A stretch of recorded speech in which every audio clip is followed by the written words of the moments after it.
Social media আগুন ধরিয়ে দিয়েছে মেগাস্টার শাকিব খান। চাঁদ মামা চিমটি দেওয়া যারে কে বলো কে মন্দ আমি চিনি না, এই গানটি দিয়ে।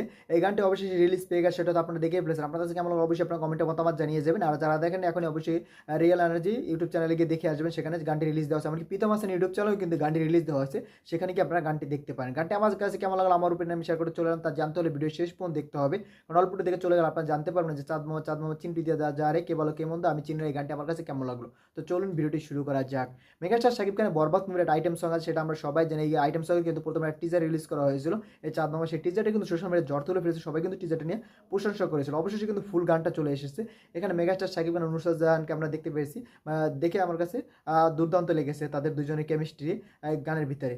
এই চাঁদ মামা এটা সবার কিন্তু ছোটকালের স্মৃতির সাথে জড়িয়ে আছে। অনেকে চাঁদের গল্প শোনা, অনেকে গল্প শোনার কিন্তু লিরিক্সগুলো যেরকম হোক আর না হোক, কিন্তু গানের হুক এমনকি গানের যে ব্যাকগ্রাউন্ড স্কোর সেটা শোনার পর আপনার কাছে গানটা অবশ্যই ভালো লাগে। গানের লিরিক্স ভালো লাগুক আর না লাগুক, কিন্তু গানের মিউজিকটা শোনার পর আপনার কাছে নাচতে অবশ্যই আপনি বাধ্য হবেন। সেটা হয়তো থিয়েটারে দেখা যাবে নাচতে বাধ্য হওয়াটা, কারণ এখন বর্তমানে গানটা যেহেতু রিলিজ পেয়েছে, গানটা ট্রেনিং আসতে কিছুটা সময় লাগবে। হয়তো আশা করি খুব শীঘ্রই গানটা ট্রেনিংও চলে আসবে। গানটা আমার কাছে দুর্দান্ত লেগেছে। গানটা দেখে মনে হচ্ছে এই গানটা হয়তো লাগু রোদরা বা দুষ্টু কুকুলকে ছাড়িয়ে যেতে পারে, কারণ বাংলাদেশে কিন্তু বাংলা গানের ভিতরে সব থেকে টপে আছে দুষ্টু কুকুল এবং লাগে রোদরা। এই দুইটা গানকেও টপ করার ক্ষমতা রাখে এই গানটার ব্যাকগ্রাউন্ড মিউজিক শুনে সেটাই মনে হচ্ছে। হয়তো এই গানটা কাল পরশু থেকে দেখবেন সব জায়গায় গলিতে গলিতে বাজা হয়তো শুরু হয়ে যেতে পারে। দেখা যায় গানটা কি ততদূর যেতে পারে কিনা।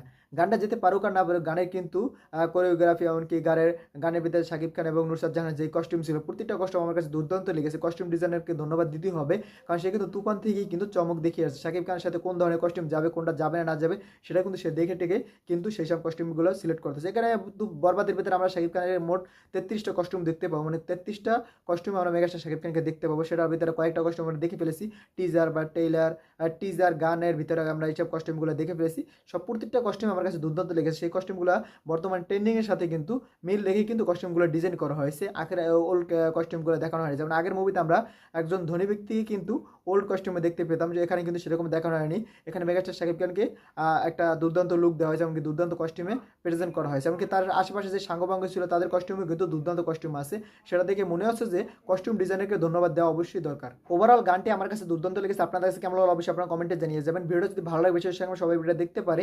আর যারা আমার চ্যানেল সাবস্ক্রাইব করেন, চ্যানেল সাবস্ক্রাইব করুন। যারা ফেসবুক পেজ থেকে অবশ্যই পেজটি ফলো করে দিবেন, কারণ আপনার একটা সাবস্ক্রাইবটা ফলো কিন্তু আপনার ভাইকে পরবর্তী ভিডিও বানানোর জন্য আগ্রহী করে। এখন চ্যানেল সাবস্ক্রাইব করে দিন, পেজটি ফলো করে দিন। ভিডিও শেষ পর্যন্ত থাকার জন্য অসংখ্য ধন্যবাদ।